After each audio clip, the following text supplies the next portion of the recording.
खबर भरतपुर से है, जहां नदबई इलाके में 2 किलोमीटर के सड़क किनारे जंगल क्षेत्र में आग फैल गई, जिस पर करीब 5 फायर ब्रिगेड की गाड़ियों से काबू पाया गया। रात करीब 12 बजे बाद आग पर पूरी तरह से काबू पाया गया है और आग रात करीब 9 बजे के बाद अंधियारी पुलिया से पिंगोरा रेलवे स्टेशन तक सड़क के सारे करीब 2 किलोमीटर क्षेत्र से भी अधिक इलाके में लगी है, जहां ईंधन और हरे पेड़ जलकर राख हो गए हैं। फिलहाल अधिकारियों द्वारा नुकसान का आकलन किया जा गया।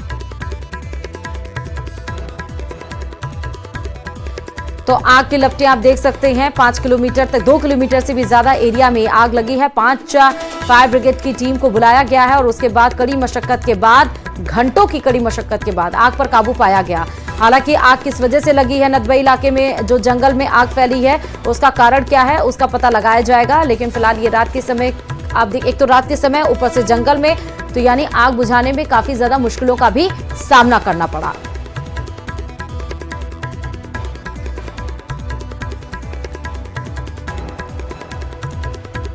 और राजधानी जयपुर से बड़ी खबर है, जहां त्रिवेणी नगर क्षेत्र में देर रात 2 सब्जी की दुकानों में आग लग गई। आग लगने का कारण बिजली के तारों में शॉर्ट सर्किट बताया जा रहा है। स्थानीय लोगों की सूचना पर दमकल विभाग की 2 गाड़ियां मौके पर पहुंची। कड़ी मशक्कत के बाद आग पर काबू पाया गया। जिन दुकानों में आग लगी उनके ऊपर से ही बिजली की केबल और तार गुजर रहे थे। गर्मी और अधिक लोड के चलते तारों में शॉर्ट सर्किट हुआ और आग लग गई। हालांकि इस घटना में किसी के हताहत होने की सूचना नहीं है, लेकिन दुकानों को नुकसान जरूर पहुंचा है।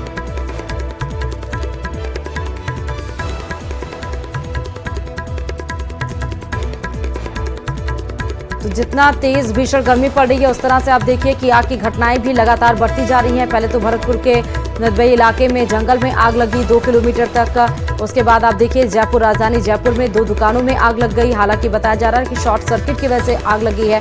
शॉर्ट सर्किट की वजह भी आप देखिए मौसम है, क्योंकि भीषण गर्मी है। भीषण गर्मी की वजह से लोग एसी कूलर इसका ज्यादा इस्तेमाल कर रहे हैं, ज्यादा लोड पड़ रहा है, जिस वजह से दुकान के ऊपर से जो तार गुजर रही थी उसमें शॉर्ट सर्किट हुआ और शॉर्ट सर्किट की वजह से 2 दुकान उसकी चपेट में आ गए, जिस वजह से आग लग गई। हालांकि दमकल की गाड़ियां मौके पर पहुंची और उसके बाद आग पर काबू पाया गया। खबर भरतपुर से है, जहां मथुरा गेट थाना क्षेत्र में विद्युत का जर्जर खंभा गिरने से एक महिला की उसके नीचे दबने से मौत हो गई, जिस पर मृतका जीनत के शव को जिला अस्पताल की मोर्चरी में रखवाया गया है। घटना के बाद मौके पर लोगों में आक्रोश का माहौल है। स्थानीय लोगों का कहना है कि विद्युत विभाग में कई महीने से इस खंभे के बदलने की शिकायत कर रखी है। खंभा काफी समय से झुका हुआ था, जिससे लोगों में हर समय अनहोनी का डर बना हुआ था, लेकिन विद्युत विभाग ने खंभा बदलने में लापरवाही बरती और यह हादसा हो गया। घटना को लेकर लोगों में काफी ज्यादा आक्रोश है। तस्वीरें आप देख सकते हैं लटके हुए खंभे की, जिसके गिरने की वजह से एक महिला इसकी चपेट में आ गई और उसकी मौत हो गई। महिला की मौत की वजह से परिवार में किस तरह से कोहराम मचा हुआ है, आंसू थमने का नाम ले रहा है, उसकी तस्वीरें भी आप देख सकते हैं। हालांकि ये झुके हुए जो खंभे हैं, इसकी कई बार विद्युत विभाग में शिकायत की जा चुकी है, लेकिन उसके बाद भी लापरवाही के चलते इसको सही नहीं कराया गया और लापरवाही का आलम यह हुआ कि इसके गिरने की वजह से एक व्यक्ति की जान चली गई। बच्चे खेल रहे थे, बिजली वाले पहले ये भूग गया था, ये भूग गया था तो बिजली वाले आए थे। हमने कहा लट्ठा को इसको बल दे दो, मानी आप देखेंगे साहब कोई ज्यादा नहीं गिरेगा। ऐसा कोई बच्चा गिर मर गया तो दिक्कत आ जाएगी। उससे फिर बाद मेंबर से गई अपने सेलेस से, उसने कही आप देखी जाएगी, बल जाएगी, कोई सुनवाई नहीं करी। गली के तो लट्ठा पूरा गिरा था, लड़की को कोई बीच उसके लगी है, गर्दन कटी है, वो ऊपर से गिरी, उसके ऊपर कोई पत्थर ना वो गिरे गर्दन के ऊपर, उसे जो खत्म समझो। और ये भी खबर भरतपुर से ही है, जहां डेहरा मोड़ के समीप बस पलटने से आधा दर्जन लोग गंभीर रूप से घायल हो गए, जिन्हें इलाज के लिए जिला अस्पताल में भर्ती कराया गया। हादसे में घायल लोगों को अपनी मंजिल पर पहुंचने के लिए 3 बस बदलनी पड़ी, जहां पहली बस खराब होने पर छोड़नी पड़ी, दूसरी बस ने यात्रियों को जयपुर छोड़ा, तीसरी बस भरतपुर के डेहरा मोड़ के पास वाहन को ओवरटेक करते हुए वक्त पलट गई, जिससे मौके पर चीख पुकार मच गई। लोगों ने 108 की सहायता से घायलों को जिला अस्पताल में भर्ती कराया। बस में सवार राम बाबू ने बताया कि वे सूरत से गोरखपुर के लिए रवाना हुए थे।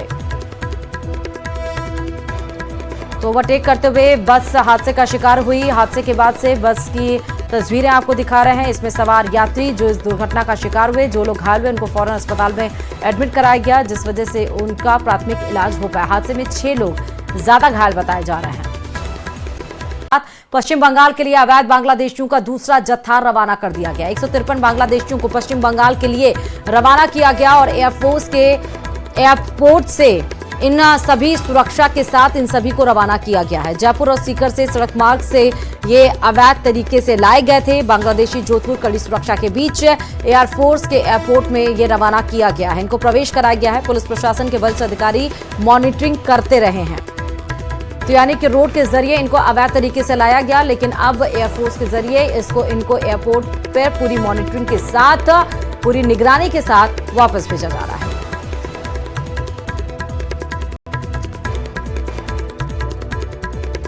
ज्यादा और जानकारी के साथ संवाददाता चंद्रशेखर इस खबर पर जुड़े हुए हैं। अवैध बांग्लादेशियों का दूसरा जत्था रवाना। चंद्रशेखर, क्या कुछ जानकारी?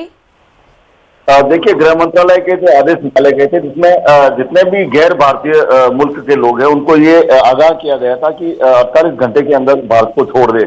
इसके बाद बड़ी संख्या में जो है विदेशी नागरिक यहाँ से जो है पाकिस्तान और बांग्लादेशी लोग यहाँ से गए थे, लेकिन अवैध रूप से छुपकर रहने वाले बांग्लादेशियों की धरपकड़ लगातार की गई और पूरे राजस्थान में लगभग 1008 बांग्लादेशियों को चिन्हित किया गया था जो अवैध रूप से भारत में रह रहे थे और उन्हें अलग अलग जत्थों के रूप में जोधपुर लाया जा रहा है और यहाँ से पश्चिम बंगाल भेजा जाता है और पश्चिम बंगाल से आगे इनको जो है डिपोर्ट करने की कार्रवाई की जाती है। आज जो है अवैध बांग्लादेशियों का जो दूसरा जत्था है 153 इनकी संख्या बताई जा रही है। इनको कड़ी सुरक्षा के बीच कल सुबह जोधपुर लाया गया और जहाँ से एयरपोर्ट से एयर इंडिया की फ्लाइट जो है पश्चिम बंगाल के लिए रवाना किया गया। बताया जा रहा है कि जयपुर और उत्तर से सड़क मार्ग से इनको लाया गया था। कड़ी सुरक्षा के बीच इनको लाकर जो है एयरपोर्ट अधिकारियों को सौंपा गया। उसके बाद उनके तमाम दस्तावेज जांच करने के बाद इनको जो है डिपोर्ट करने की आगे की जो दूसरी प्रक्रिया है, जोधपुर लाने के बाद आगे की कड़ी जो है पश्चिम बंगाल भेजने की जो दूसरी कड़ी है उसको पूरा किया गया। जी बहुत शुक्रिया तमाम जानकारी देने के लिए इस खबर पर चंद्रशेखर। तो जयपुर और सीकर से सड़क मार्ग से ये लाए गए थे, लेकिन कड़ी सुरक्षा के बीच एयरफोर्स के एयरपोर्ट में इनको प्रवेश कराया गया है। दूसरा जत्था रवाना कर दिया गया, क्योंकि आप देखिए कि पहलगाम के बाद से हालांकि ये पहले से ही कार्रवाई तेज की गई थी। एक अभियान के तहत आपने देखा था कि सीएम भजन लाल काफी ज्यादा अहम बैठकें भी किए थे और जो भी अवैध रूप से, चाहे रोहिंग्या हो, बांग्लादेशी हो, जो भी अवैध रूप से बॉर्डर क्रॉस करके भारतवर्ष में रह रहा था या फिर राज्य में रह रहा था, उसको लेकर सख्त अभियान चलाया गया था और इसको लेकर अब दूसरा जत्था भी रवाना कर दिया गया है। इससे जुड़ी बड़ी खबर यह है कि आज एएसपी सुरेंद्र शर्मा और दोनों दलालों की रिमांड पूरी हो जाएगी और तीनों को आज कोर्ट में पेश किया जाएगा। मासिक बंदी देने वाले अधिकारियों की भी जानकारी एसीबी के द्वारा जुटाई जा रही है। कई विभाग में यहाँ पर भ्रष्टाचार का मामला इनके ऊपर लगा हुआ है। 20 लाख की रिश्वत लेते हुए 20 लाख का तो खुद ही खुलासा एसीबी के द्वारा किया गया। हालांकि एएसपी सुरेंद्र को सवाई माधोपुर से शिफ्ट किया गया था जयपुर, लेकिन उसके बाद भी उनके कारनामे रुकने का नाम नहीं ले रहे थे। लेकिन पाप का घड़ा भरा और तीनों की गिरफ्तारी आखिरकार हुई। पुलिस ने कोर्ट ने इनको रिमांड के लिए भेजा था। रिमांड की अवधि आज खत्म हो गई है। आज तीनों को यानी एएसपी सुरेंद्र और दोनों दलालों को आज पुलिस के द्वारा कोर्ट में पेश किया जाएगा और उसके साथ साथ मासिक बंदी देने वाले जो अधिकारी हैं उनकी भी पुलिस लगातार डिटेलिंग कर रही है, जानकारी जुटा रही है। देखना होगा कि कोर्ट पुलिस क्या रिमांड की अवधि बढ़ाने की यहाँ पर मांग करती है या फिर जो रिमांड की अवधि थी उसमें ही सारे सवाल के जवाब पुलिस को मिल गए हैं। अगर रिमांड की अवधि की मांग की जाती है पुलिस के द्वारा तो कितने दिन की और कोर्ट उस पर क्या कुछ रिएक्शन देता है।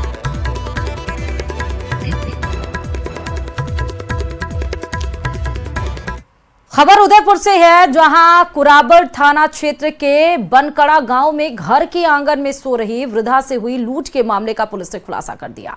पुलिस ने लूट के आरोपों में 2 बदमाश को गिरफ्तार किया है। पुलिस ने आरोपियों के कब्जे से चोरी की एक बाइक और इंजन बरामद किया है। एसपी योगेश गोयल ने बताया कि कुराबड़ थाना पुलिस ने मुखबिर की सूचना पर लूट के मामले में संदिग्ध लग रहे बंसीलाल और प्रकाश को हिरासत में लिया। पुलिस पूछताछ में दोनों आरोपियों ने अपने एक अन्य साथी महेश के साथ मिलकर लूट की वारदात को अंजाम देना स्वीकार किया।